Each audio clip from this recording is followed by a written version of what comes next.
Okay, hello everyone. Full house tonight.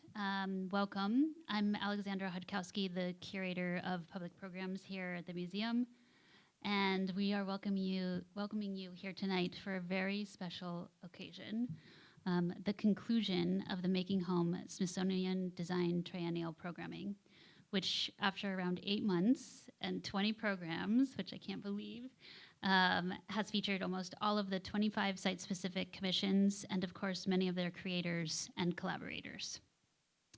As you may know by now, or if not, the exhibition explores design's role in shaping the physical and emotional realities of home across the United States, U.S. territories, and tribal nations.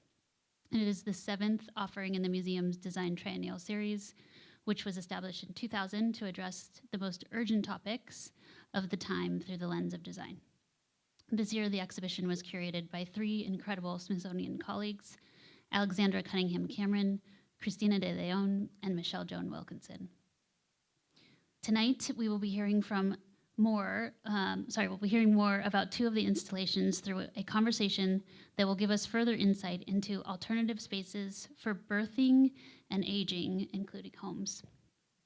Architect Lori A. Brown, whose creative practice examines the relationships between architecture and social justice, with particular emphasis on gender and its impact upon spatial relationships, will share more about the Birthing in Alabama, Designing Spaces for Reproduction installation, which explores the history of birth in Alabama and centers on the efforts of obstetrician and gynecologist Dr. Yashica Robinson to provide access to a new and expanded network of home healthcare services and alternatives to hospital births.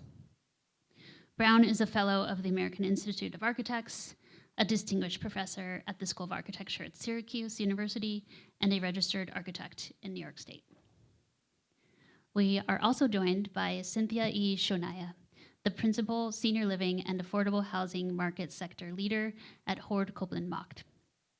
She will speak about the aging and the meaning of home installation, which recreates a supportive living environment designed to support seniors with physical and mild cognitive impairments.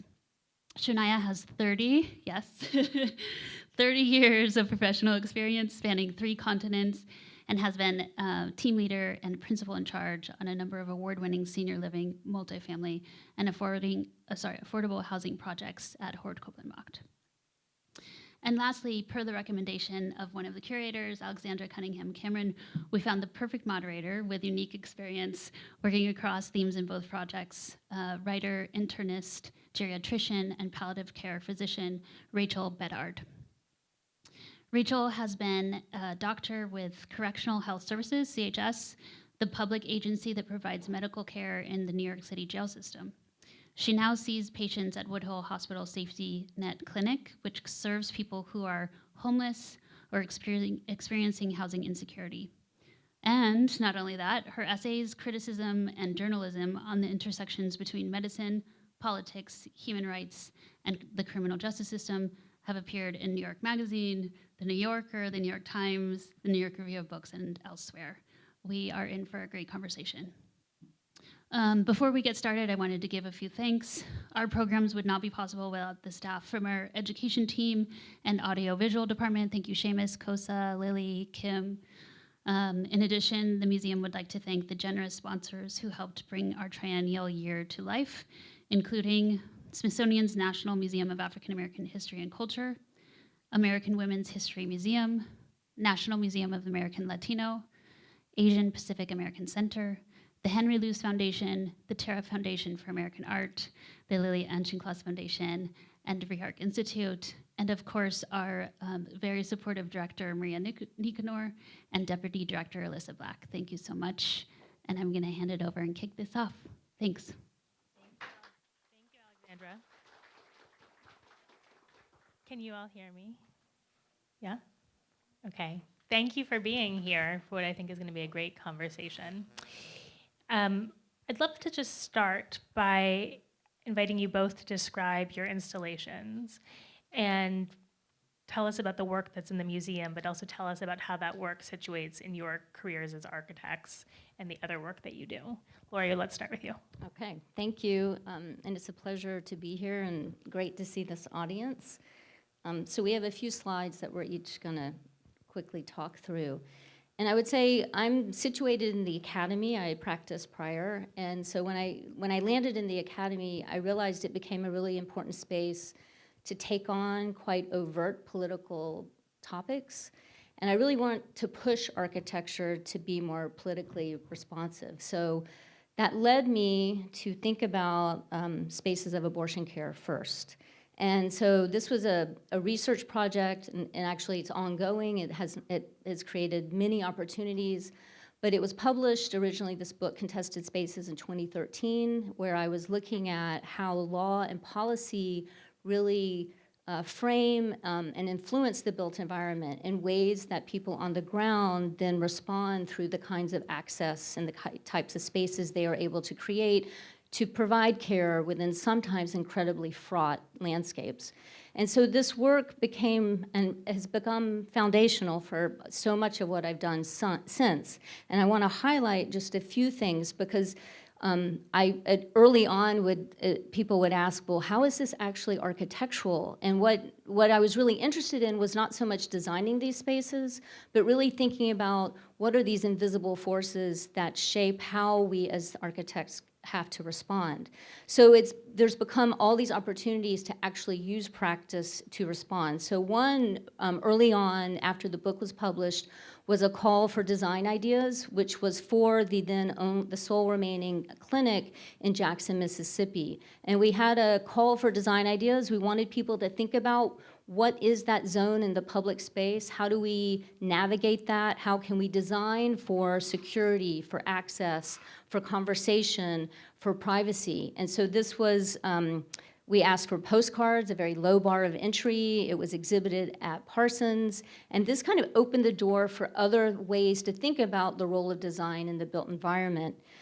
Which led then to thinking about building codes. So it became apparent in like the 2010s that certain states were using building codes and the change of building codes around medical facilities and abortion clinics to close clinics. And so I had come in contact with some lawyers who were needing help in really interpreting what these building codes meant. They didn't really understand the language, so myself and research assistants drew what you see here, banal diagrams that show what these differences when you have to enlarge hallways and ceiling heights and adjacencies of different types of spaces, even thinking about additional sinks and those kind of things, which were all being written into the building codes and causing clinics, like for example in Texas, almost half the clinics had to close because they could not afford to make these changes. So this was a very direct way that architecture and the expertise of an architect could be used to help those in this space. Another project that is probably more related to the installation upstairs was I became aware of women entering into the country to give birth, so their children would have American citizenship. This was around 2014, and I had heard this NPR piece talking about women in Los Angeles, and the building codes were how they were discovered. So these McMansions had been outfitted instead of 7 bedrooms, 7 bathrooms to like 15 bedrooms, 15 bathrooms. And so these violation of building codes were how this was discovered that it was happening. And so I was very interested in the way, once again, that building codes were being used to provide what was a legal right, what remains a legal right, at least today, for birthright citizenship. So looking at what are the histories of birthing spaces from Latin America, from areas of Asia, to understand how these outfitted houses were really reinforcing and providing care for those populations that were coming into the US to give birth.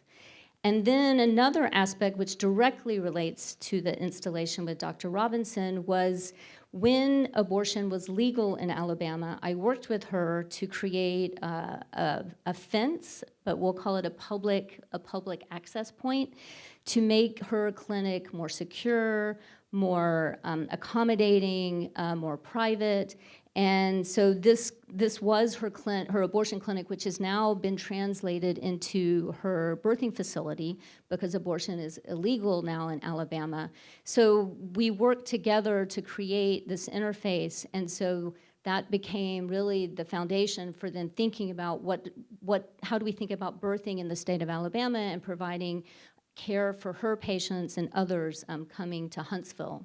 And then the last thing I want to highlight, just this summer I was asked to do an installation in this Cazenovia Art Park in upstate New York, and they were really interested in ways to directly translate the installation upstairs into the community in upstate New York.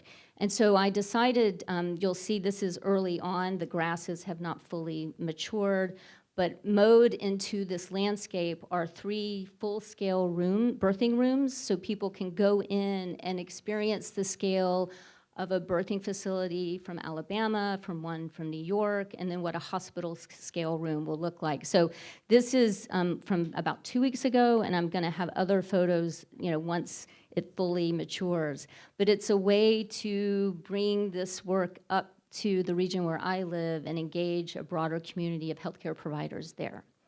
And then we have the installation upstairs, and I don't know how much detail to go into, just that working with Dr. Robinson and a former student who's now a collaborator, Trish Cafferkey, we really were interested in bringing that fence, which is a primary piece to the installation, into the center, and then creating a historical context both from 1865 to 2024, so people understand what does the history of birthing look like. That's both from a federal level, but also through a level at the state of Alabama. And with that, I will pass it to Cynthia. Good evening, everybody. My name is Cynthia Shonaiya. I'm an architect. I'm an architect in practice, and my practice focuses on the other end of the life spectrum. Laurie's focused on birth. I'm focused on aging. So I have a practice in Baltimore. We're headquartered in Baltimore. We have about 60 people in my team. And we're really focused on how do we make sure that seniors are able to live with dignity and well, so that through design, aging can be supported. So my installation here, the installation of myself and my team, talks about how design enables spaces and places that seniors can live in with dignity through design. So we start by talking about why do we need to focus on senior living? The truth of the matter is the aging population is growing and becoming a larger part of the general population. If you go back to 1950, the number of seniors who were above age 65 was about 7.5% of the population at that time. So we're talking about 12 million seniors. Today, seniors account for about 15% of the population. And because the number has grown, we're talking about 70 to 80 million people.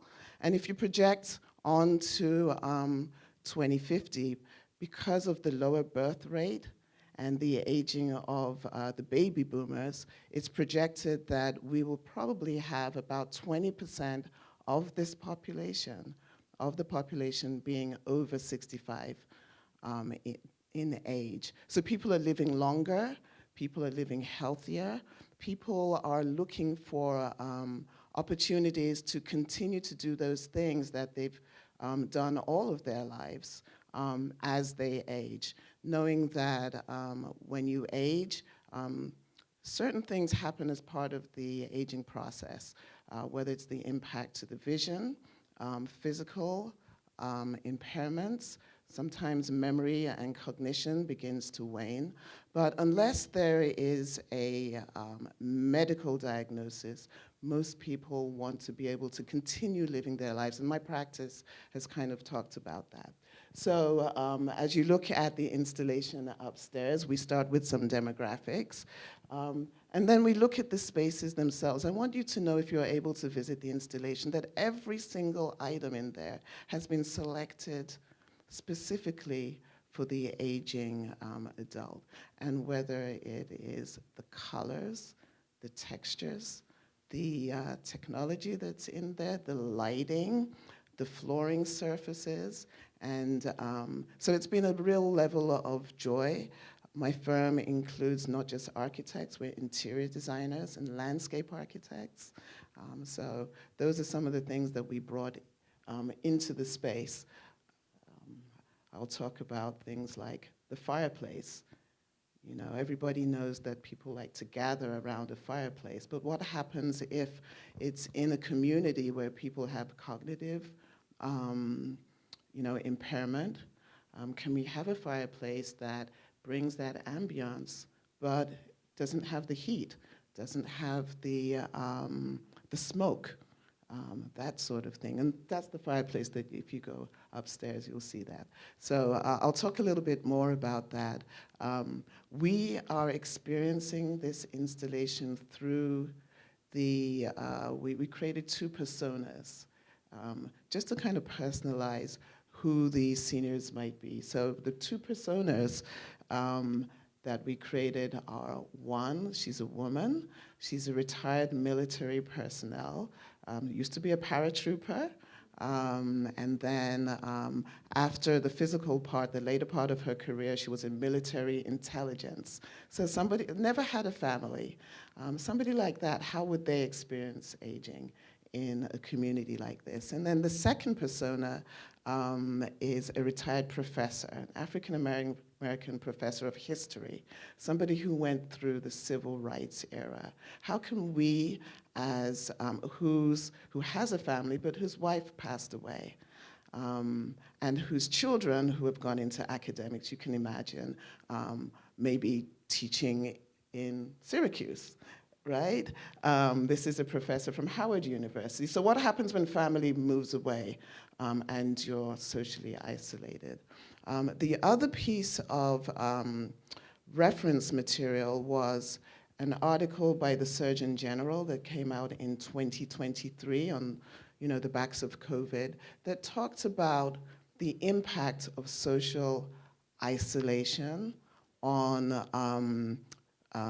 the population, especially young adults and older adults. And through epidemiological studies, it has been determined in this research that the impact of social isolation on health outcomes is as impactful as smoking 15 cigarettes per day. It is more impactful than obesity. It is more impactful than drinking 6 alcoholic drinks a day. So the communities that we create are not only there for care, but also to create community, and we will talk a little bit more about that. So I wanted to talk some more about my practice. Not only are we designing senior living communities in, let's say, traditional locations. We've started thinking about, where would I like to retire when I'm older? This project here is called Broadview at Purchase College, and it just won the American Institute of Architects Design for Aging Award in 2025. It is a retirement community on a college campus. And so seniors are now part of that academic institution. You get a student ID, you're a college senior. But seniors attend classes, they mentor students. Students are also able to come in and have meals with them. Students, for example, some of the nursing students are able to have interactions and have sort of a grandfather on campus. And it really has become very, very successful from both the college perspective, where they have another generation of people on campus, as well as from the perspective of the seniors who are able to engage in. This is a performing arts university, so they attend concerts. We've had people retire from Broadway here who are now mentoring the theater art students, music students, choral students, and so on. So that's a little bit about some of my work. We do senior living in residential communities that looks like homes, because we want to continue that home-like feeling. When you can no longer live in your home, can you have a replicated home-like environment? Senior living in urban environments so that it's integrated in sort of intergenerational settings. And the last one is also in a mixed income, mixed use environment located on a public park. So even though you're living in a community, you're right by the playground where the concerts are happening, where people are walking dogs and being part of the community. So that's a little bit about my practice. I didn't go on too long. Thank you both so much. That was fascinating and brought up lots of other questions that I hadn't anticipated asking. I wanted to start with a question for both of you, which is, I think about reproductive care and geriatric medicine, which is one of my subspecialties, but also just the process of aging as fields where people's autonomy and self-determination are particularly crucial and yet often overlooked. Or in both situations, I think more explicitly negated sometimes by the systems that they interact with.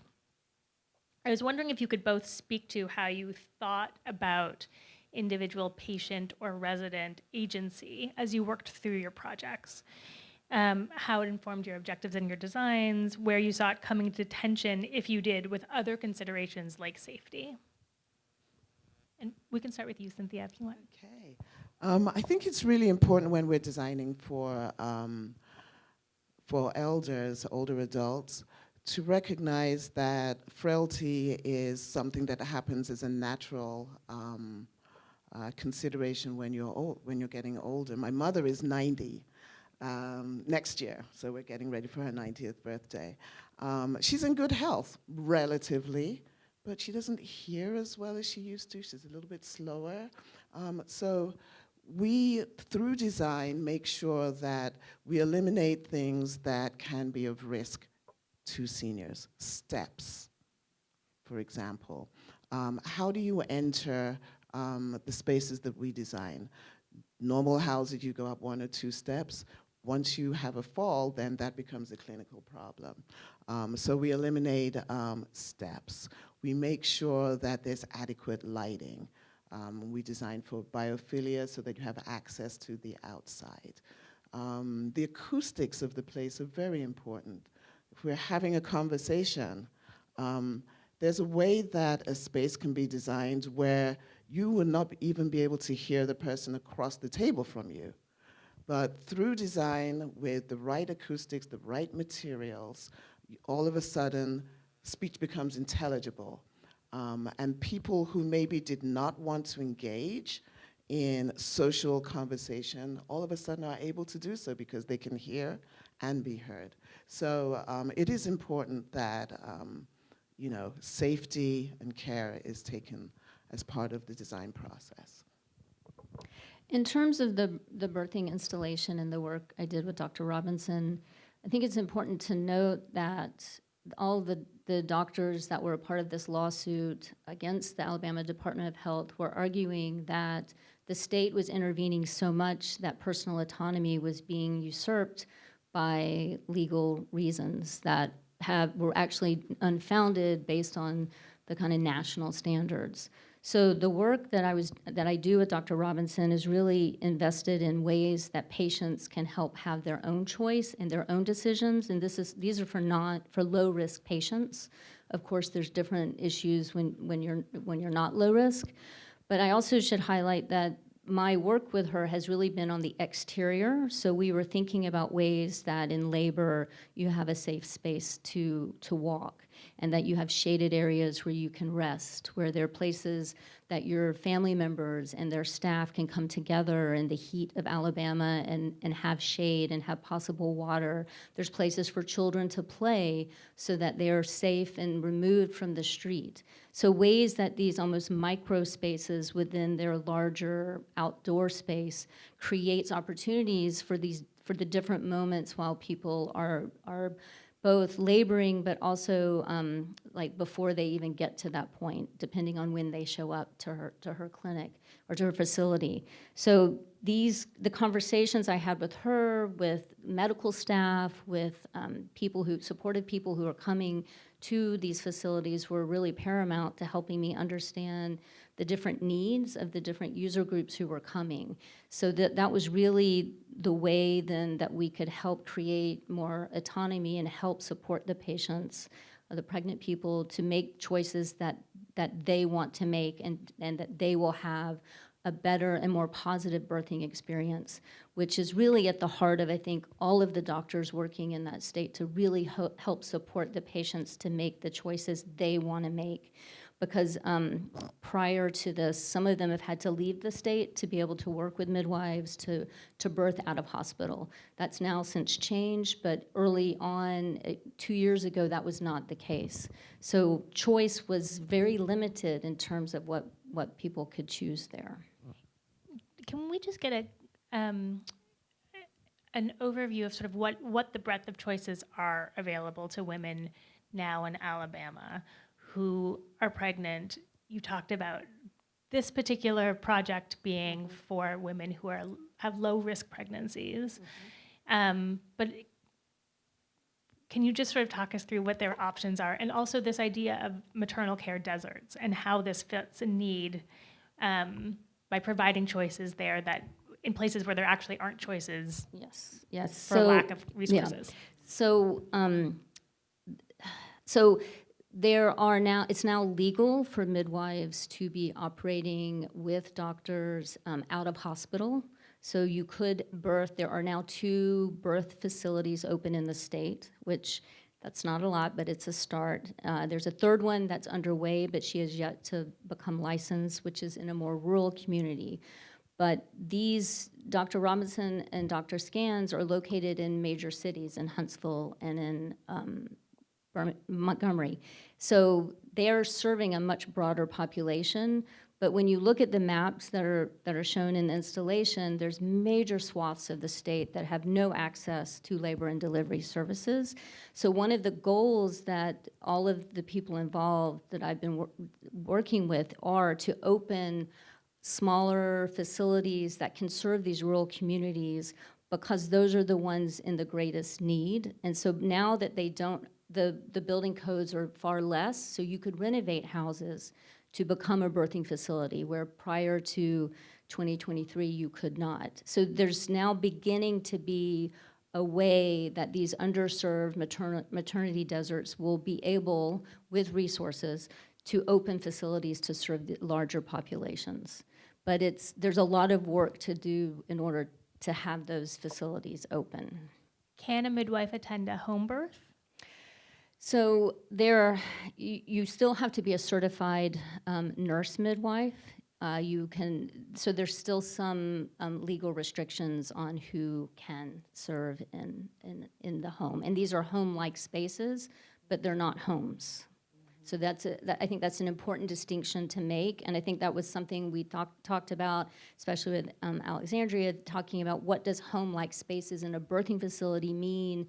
It's not to emulate the home, but to have aspects of a home-like environment and atmosphere that these spaces are creating.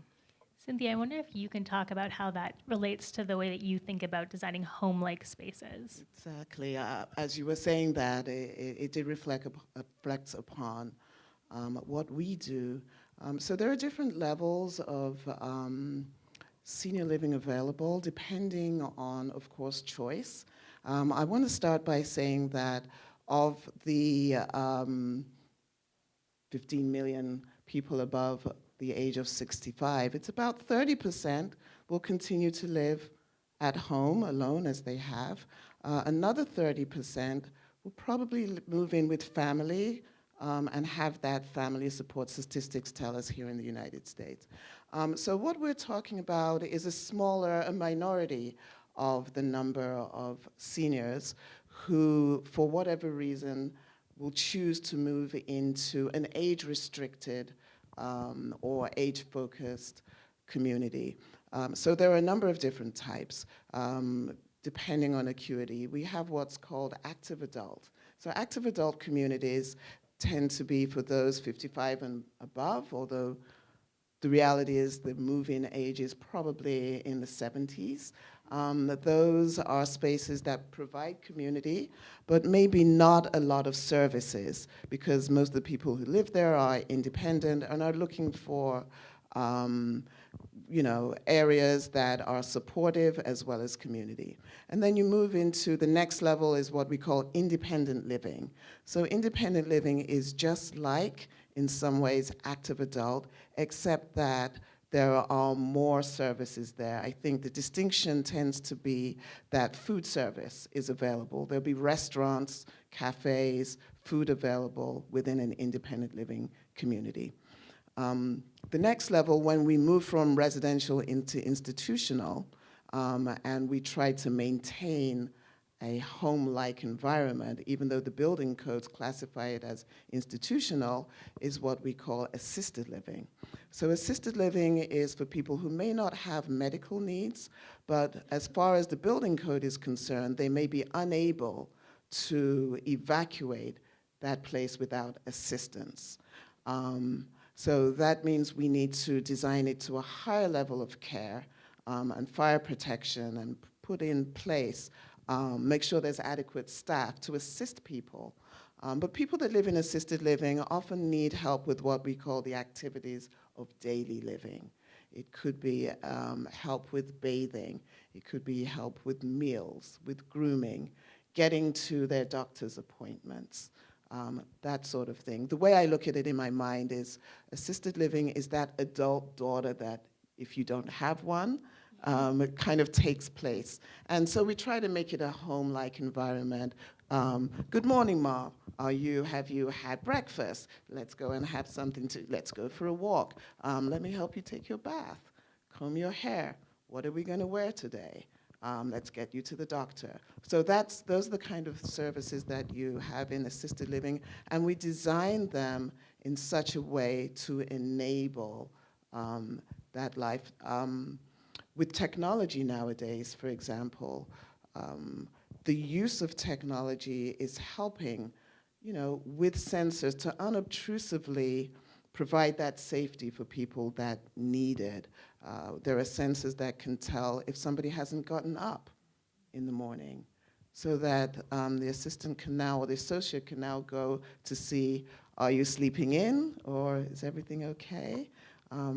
There is technology that can help to monitor without being intrusive how many times somebody's used the bathroom at night, or did they make it back to their bed, or did they get up at night? We all have Alexas or home assistants at home, but the use of that sort of technology allows residents to be in contact with their families and with others in the community through voice communications. And so those are, and then the next level is skilled nursing. Skilled nursing is what I would call the old-time nursing homes, and that is where people who have short-term or long-term medical needs need to be in an environment that provides those needs. Again, the trend is to make them less like hospitals. I think in the old days, people thought that once you're old, you need to be cared for by a nurse in a clinical, institutional environment. And that trend has turned now to say that the fact that you are older and maybe a little bit frail and maybe cannot, let's say, clean the windows, or do the gardening anymore, does not mean that automatically you need to be in a old-time nursing home. You just need to be in a place that supports you as you continue to age. Yeah, we were talking before we came out here about another parallel in your work. Pregnancy is a natural process that is not pathological in and of itself, a low-risk pregnancy. Aging is a natural process that is not pathological in and of itself. Yes. That they are both, however, transformative physical processes that we have for a long time now treated as clinical conundrums, right? Clinical challenges that need to be addressed with clinical care. And one of the things that I find exciting about both of your work is that your spaces are almost defiantly non-clinical to me, and they create adaptations that make pregnancy, make aging normal processes again by adapting to them. Is there anything that either of you would like to comment on in terms of particular design elements in your work that do that? Yeah, I'd like to jump in because I like to give examples kind of to illustrate what I'm talking about. So as you get older, sometimes you misplace your keys. And automatically it's like, oh, mom's misplaced her keys again and she's getting older, what are we going to do with her? But what if you didn't have keys, right? What if with technology now we, whether it's a lanyard that you wear or something else wearable, or face recognition, you could go up to your door, the door recognizes you and it opens. All of a sudden you're not that person that always forgets their keys. I design kitchens with open shelves or glass-fronted cabinets, because you may not remember whether the cups are in that cabinet or the plates are over there, and all of a sudden it's like she's losing it. But what if when you went into your kitchen, you could see everything? You knew where it was. Your dignity is maintained, your independence is maintained, and you're able to continue living, the life that you're used to. Maybe where in the family home where your family was raised, if the lighting is not right, maybe there are rooms that you don't want to go into anymore. Maybe you can't climb the steps anymore. But if you move into an environment that is specifically designed for aging, the lighting supports both reading. We actually have some technology called circadian rhythm lighting that adjusts to the time of day. And because in the evening the lighting is adjusted, it actually helps you to what's called sundown and get ready for the evening. So all of a sudden you're not up at 9, 10 a.m., p.m. rather, unable to go to sleep, because the environment has been designed in such a way that during the daytime you're active, there are lots of things going on, and as the evening goes on, the lighting is adjusting to prepare you to go to sleep. So there are lots of adaptations, as you said, that really do help.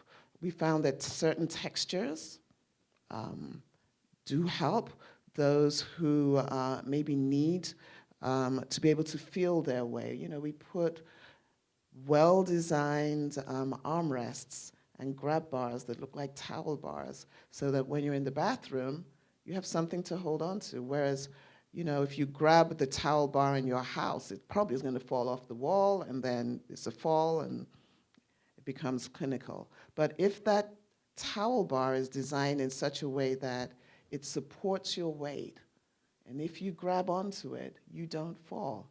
And if the floor surface is a non-slip, all of a sudden we're enabling you to continue to have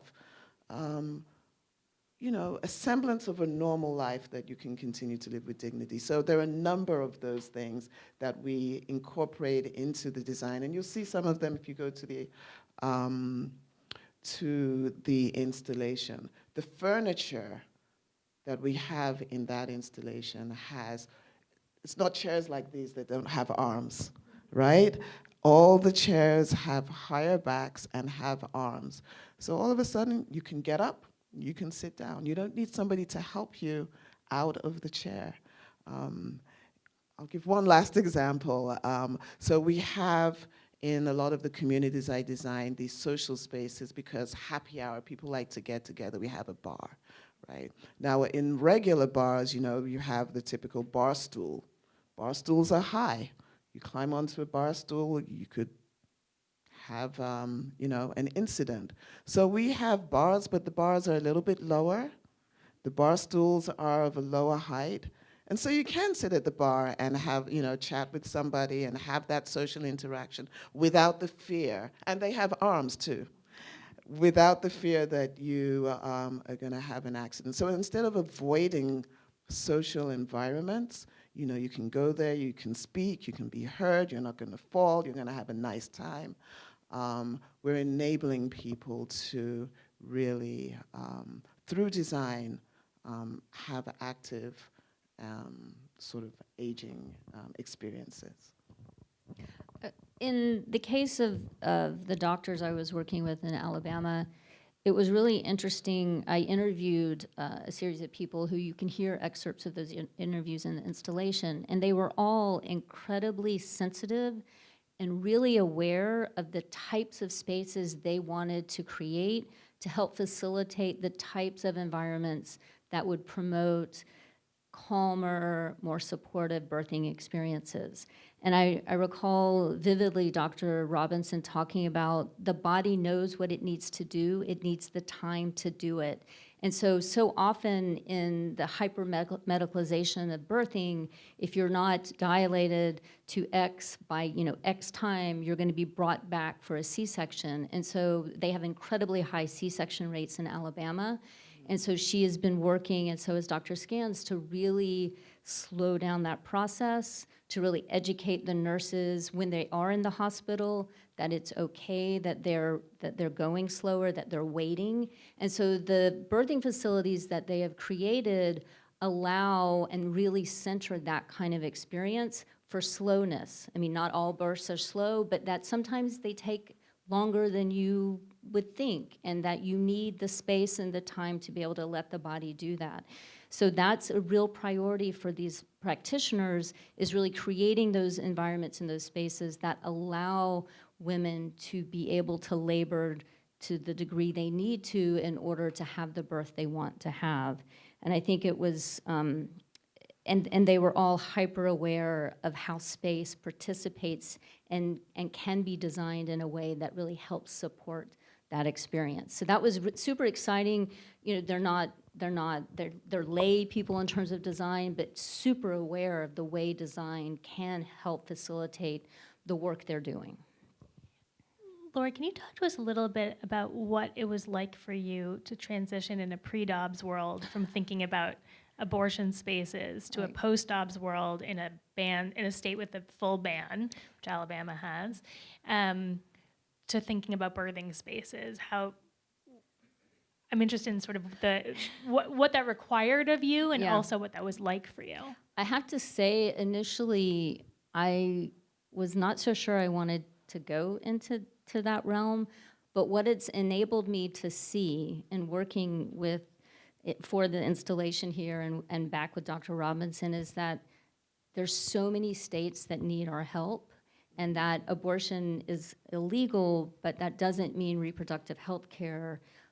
There's so many openings that architects need to be present in. So it's really, in some ways, shockingly expanded the way I think about the potentials of this work having even longer term effects given the post-Dobbs world we now live in.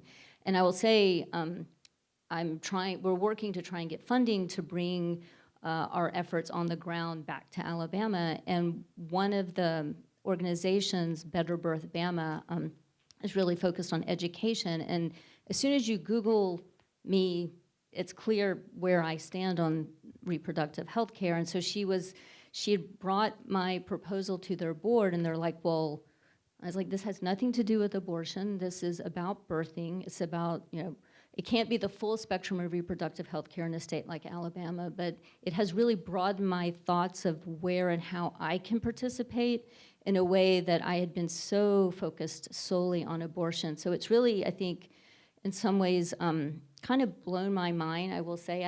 I just had not thought about the full spectrum, and you may sit there and think, well, how could you not think about the full spectrum? But it's really helped me think about other opportunities and seeing other opportunities of how I can be involved. I think the notion of maternal care deserts is pretty shocking, actually. Yeah. I wonder for this audience how familiar you are with the idea that there are women all over the country who can't access an OBGYN within, a reasonable distance from their homes. And that the Dobbs decision has made that worse. Yeah. Can you just talk about that for a second? Sure. So, for example, you'll see one of the maps that Trish has created up in the installation. We just like weeks before we went to print, 2 different rural hospitals closed, which made an additional 30,000 people would have to drive far longer than an hour or 60 miles for any kind of labor and delivery services. And there's large swaths of the state, especially in the Black Belt region, that have absolutely no providers whatsoever. So what do you do in those cases if there's no, and this would be hospitals, so hospitals have been closing at a very rapid rate in places like Alabama. So that's why these smaller scale birthing facilities become really instrumental in being able to target almost with precision these communities that need access and to lower their driving distances for care. So I haven't mapped that across the country. That's like a to-do thing a little bit later, but I think that becomes another map that then you begin to think strategically, and this is where the project expands in terms of birthing, of how we can begin to collaborate with other communities to think about these things in very strategic ways through data. We haven't talked at all about plants, which play a major role in both of your projects. I'm wondering if you can both talk about that. Cynthia, in your work, you talk about biophilic design, and Lori, in your work, the plants are part of how you're exploring the history of maternal health care in Alabama. Cynthia, why don't we hear from you first? Okay, well, one of the graphics in my installation talks about the importance of biophilia. So biophilia, bio, life, philia, love, the love of plants and, nature plays an important part in the design of not only my installation. You'll see that, you can see the backdrop there where it shows the view of a courtyard and a direct access, barrier-free access to the outside.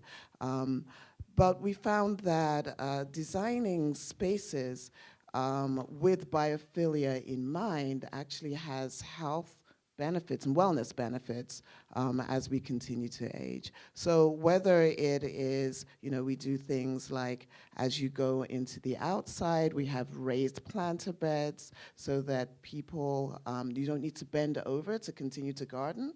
You can do it from a seated position or even a standing position. And we find that I think one of our personas, Professor Reminisce, was the name we gave him. He's part of the garden club, and they grow tomatoes and herbs, which are then used sort of in a farm-to-table manner for meals in the kitchens. And we do find that sort of being able to have that hobby, but not only on the outside, just having plants on the inside of the building, designing with natural materials, whether it's wood, the patterns that are maybe less geometric, more natural in our fabrics, in our flooring. All of those things, they're subtle, but they make a difference. So, and that is evidence-based design. It has actually been shown that the more you're able to bring nature or access to nature, it has beneficial benefits for not only those who are aging, but in particular the population that we're designing for. So in my case, the plants originally came about as more atmospheric, and this was a kind of a holdover from when it was designed for an abortion clinic.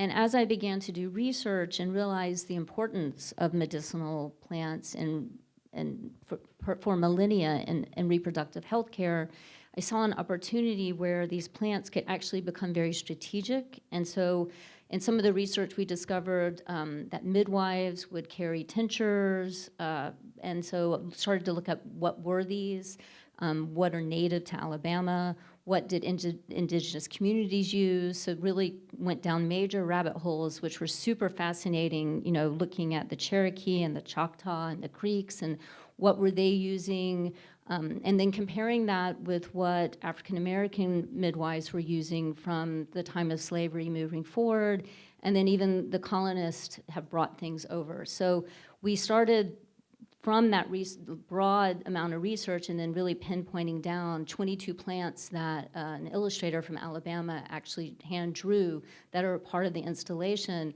And they range from things like cottonroot bark, which, as you know, cotton was grown kind of universally across the South, and that had a really important ability to help stimulate labor, control menstruation, things to like blue cohosh, which maybe you've probably heard of, which is more familiar, to even slippery elm bark, which helps with pregnancy and nausea. So it was really fascinating to look at what kinds of plants are native to that region that have these qualities. And then really the goal would be to grow them around this fence. And whether they would be used or not, I think that's up for the midwives to decide, but that they would become really both representative but also atmospheric and would provide cooling, because it becomes a way to negate some of that heat, the severe heat of the summers in Alabama. So they have multiple effects, but it was really to try and connect to the long lineage that plants have played in reproductive health care. And the subversion in cases where care needs to be accessed and maybe can't be except through plants. One more question from me, which is, you were both approached 2 years ago to participate in the triennial. It's a long process to get to this point where the work is available for the public to interact with. I'm wondering if you can share with us anything that's changed or evolved for you over those 2 years since you sort of made these initial proposals, and how you see this work moving forward for you. Well, I would say this was a new project, and so I felt, for those of you in the design fields, it was a charrette for an entire year, but an incredibly productive and exciting one. And there's so much more material than actually we had space for in the installation. So part of what I'm working on now is starting to think about a book that would come from this, also expanding to other states, so looking at better practices both in the US and abroad, so it becomes design of reproduction, stemming from Alabama, but thinking far more broadly. I'm also working with all of the people I interviewed for the installation, and we've applied for several grants to begin to bring things to Alabama to help on the ground. So for design, for education, for outreach, and for policy change. So that's ongoing efforts also. And I will say in this climate, it's proving quite difficult, but we are determined and tenacious to try and seek support. And also to have the installation travel. I'm in conversation with Auburn University in Alabama. So the hope is that some iteration of this will also go back to Alabama so that the broader public of Alabama also can access and engage with the material. Okay. For us too, this has been really transformative. When we were told that we had 450 square feet to design a home for aging, knowing that typically we're talking about 70,000, 100,000 square foot communities. How can you condense it into 450 square feet? But it really made us focus on what is important in what we do. And we had a lot of outreach to both researchers, both in academia as well as in geriatrics and that world. We also came into contact with people who gave us conversations about, well, what is it like when you retire from the military, for example? That is a different perspective.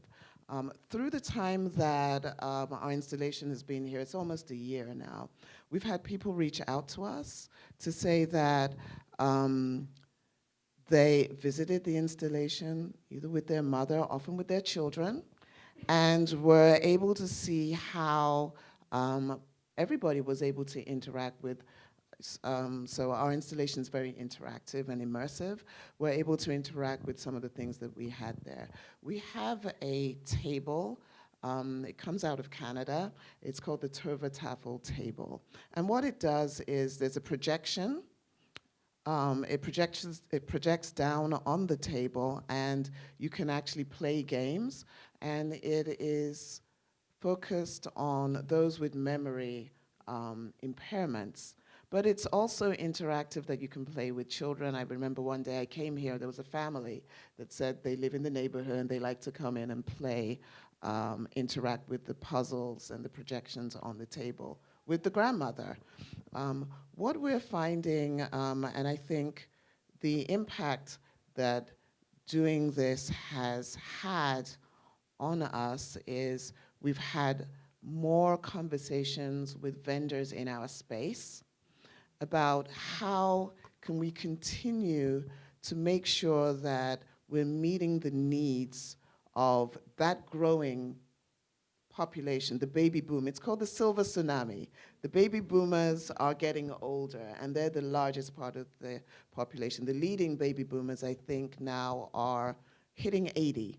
So they're getting to the age where they will be moving into these communities. And so it's imperative that we really make sure that we are focusing design efforts on a larger scale. I speak at conferences now. I always have, but I'm speaking more often on conferences.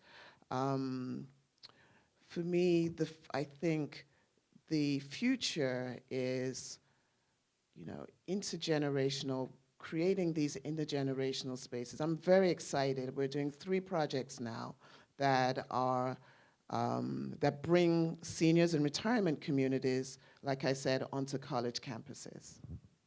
We also have a project that is looking at sort of an abandoned mall space. As you know, that a lot of retail is happening online now. And a lot of these spaces, these malls that used to be community centers, they have food courts, they have gyms, they have bookstores, retail, of course.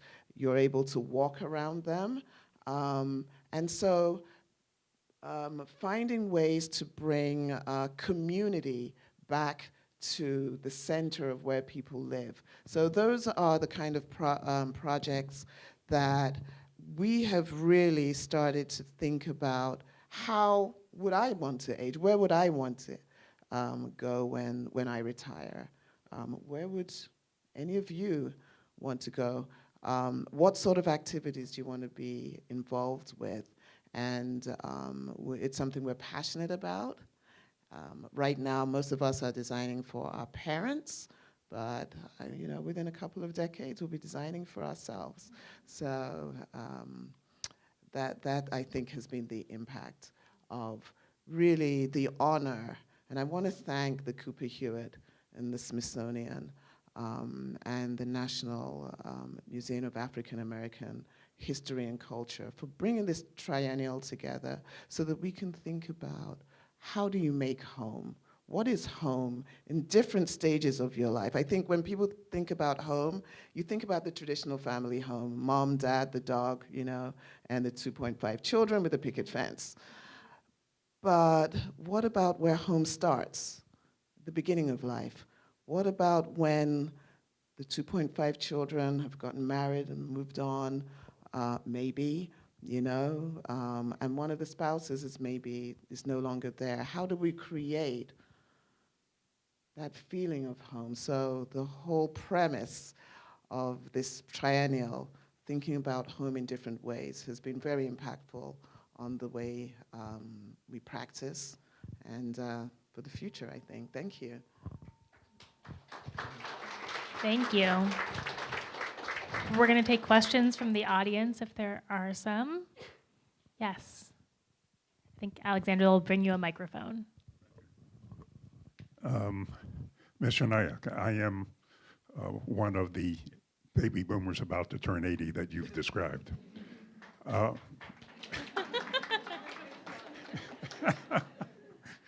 Okay. It's my conceit that I do not want to live in a senior facility. Absolutely. You described some interesting design. My background is, I'm still doing research work involved that abuts the idea of aging in place. Yes. And that's sort of my goal.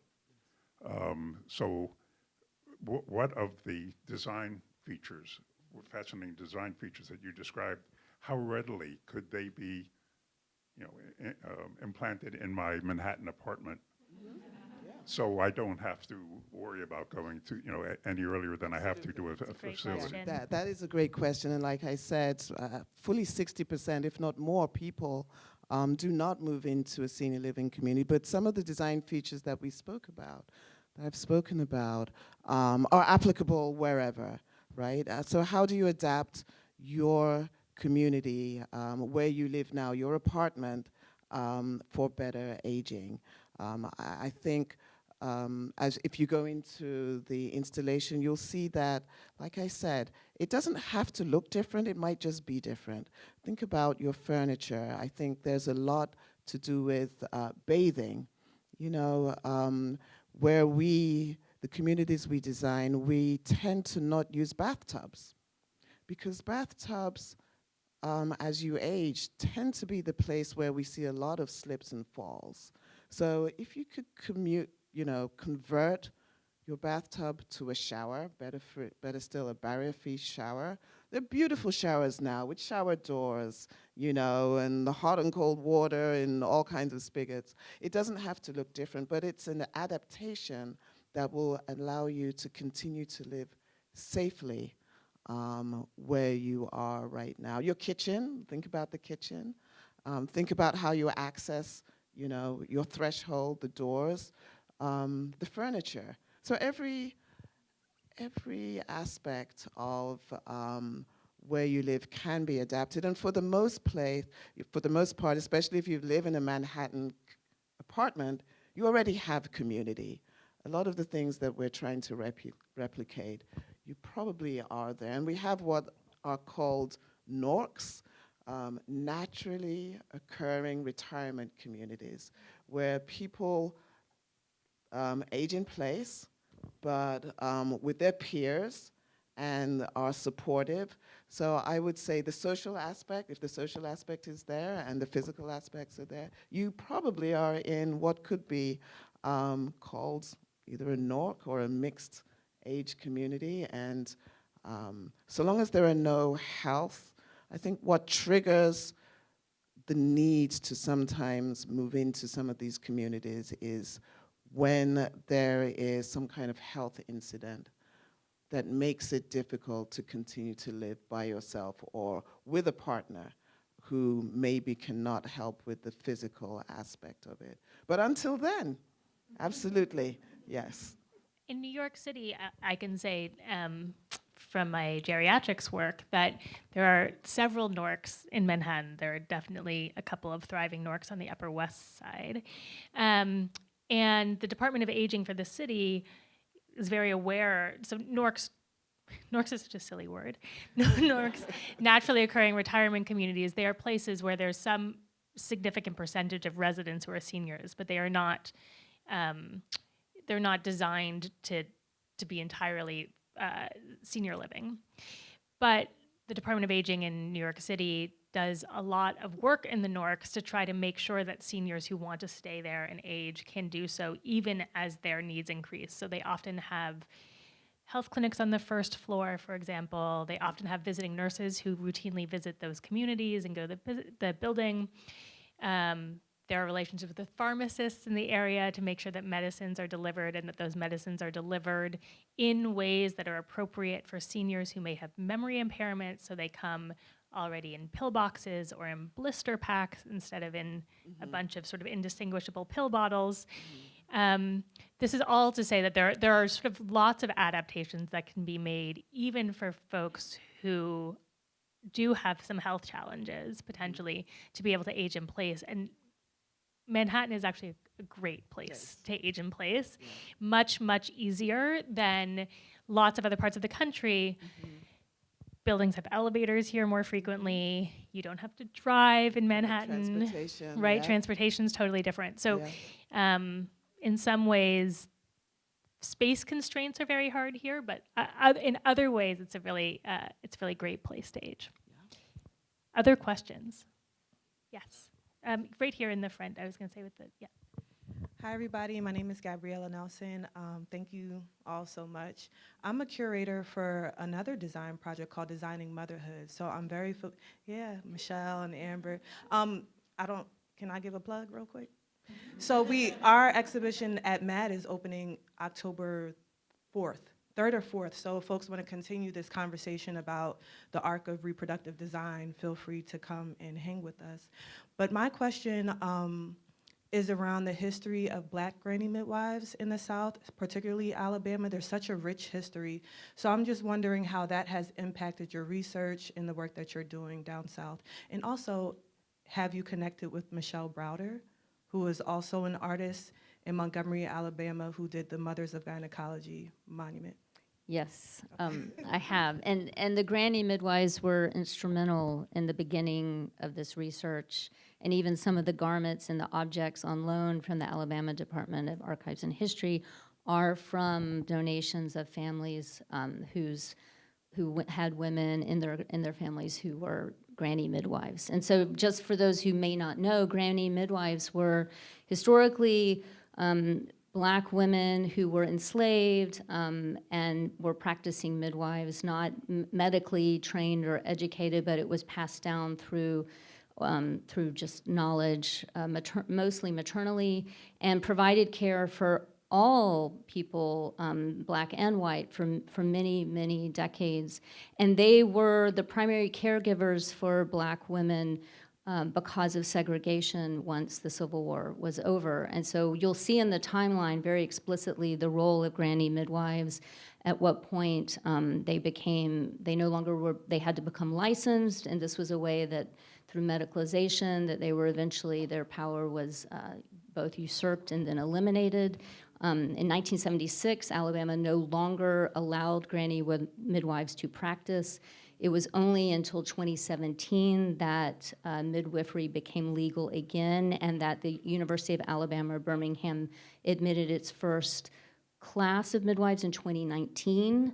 So the role of granny midwives, and Dr. Scans and Dr. Robinson talk about that in the interview, is incredibly important, and the knowledge and the midwives they work with can pay honor and lineage to the granny midwives in not only Alabama, but throughout the South. So they were, thank you for asking that question, they were paramount for women to have access to maternal care. And we didn't talk about this, but also on that timeline at various junctures, the timeline highlights what the maternal mortality disparity was between Black and white women in Alabama at the time, right? Yes, and it tracks it over the course of the duration of the timeline, and it's, I think the last data point was like 2023, which 3.2, the rate of maternal mortality rate for Black women is 3.2 that of white women. So the disparity continues, and it's, and Alabama has one of the worst rates of maternal mortality in the country. It's kind of fluctuated with Mississippi in terms of whose is worse, but there are definitely, and that's another reason midwifery care is so important in trying to help change the demographic, those data points as well. Other questions? Yeah, we have time for 2 more. So you're one, and then just one more, but we'll have some time to mingle. You didn't mention when you were talking the workers, the OBGYNs and healthcare professionals who are under extreme stress as well, I think, and workers in retirement communities. You know, also have stress and probably a lot of turnover. So what are you doing architecturally and design-wise for the people who are taking care of all of these people? Okay, that's a very, very good question, and very relevant, because these, like you said, can be high stress jobs. There are certainly jobs that really, require much, both in empathy as well as physically for the people that work them. In the communities that we design, there has definitely been a growing awareness of the need to care for the carer, as we say. We used to talk about back of house spaces, the staff lounge and the locker room and so on. But now those spaces, we're designing them to be at the same level. They're no longer back of house. They're sort of, I think we call them now for the, there's a term that employers are now using. But they're designed at the same level of detail with daylight. Often the staff lounge used to be in the back and in the basement, but now we make sure that they have access to daylight, to outside spaces. We have showers, places for respite. I think especially during the pandemic when sometimes the carers could not leave, we found that it was important for them to have a place where they could decompress, right? They have access to biophilia too. So I really do think that is important. And in order to retain, those who have the best accommodations for those who work there are able to retain the better employers. So it's really a win-win, employees. So it really is a win-win if you take care of the people who are taking care of our seniors. They'll be happier, they'll provide better service, and will want to work there longer. So that's a very relevant question. Thank you. Well, I would say in relationship to your question, the people leading these efforts are the care providers in the state of Alabama. And so they're the ones who've been arguing and filing lawsuits in order to be able to provide different aspects of care. And I think the wall element becomes something that everyone can use. So it's very important that healthcare providers, their medical staff, can have spaces to retreat to. It's not only for the patients, but it's for everyone who comes into these spaces. So for this project, there's really no distinction between the patient and everyone else. Like if you're going to be supporting the patient, you will be supporting the doctors, the midwives, the doulas, and the family members who come. So it's all for the support of the community, more broadly speaking. Hello, my name is Dr. Jenny Uguru. I'm the Director of Nursing Quality at Woodhall. Also, hi. So I do have a question. So 5 years ago, I decided to get my doctoral degree because I was interested in the social drivers of health and how they impact our patients and our patient populations and community. I never considered the design aspect of the social drivers of health. And with this presentation, I see how finance, access, education, all of these drivers is significantly being impacted both in birthing and in aging. So one suggestion that I will make in your future talks, conferences, designs, books, is that you really delve into how your design elements are significantly impacting the social drivers of health.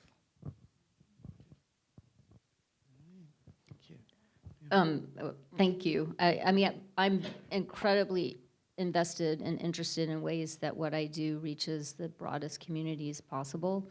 So I very much seek those kind of spaces and try to work and collaborate with with other disciplines in order to do exactly what you're talking about. But I appreciate the further support and call out to do so more loudly.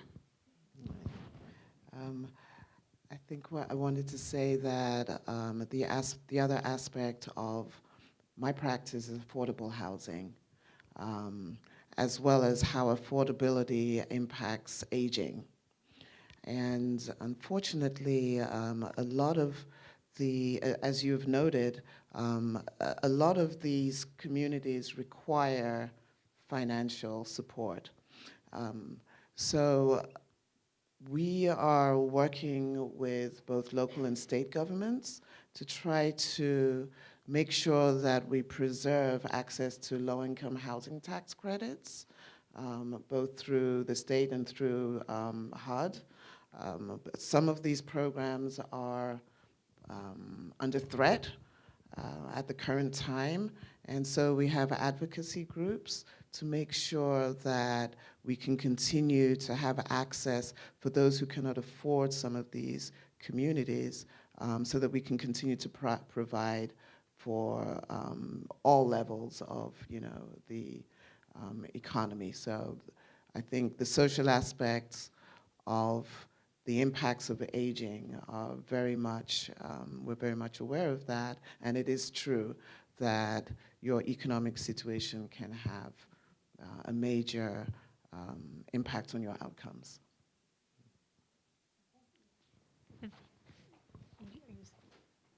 I'm going to say thank you, and then I think Alexandra's going to say thank you, but thank you all for being here tonight.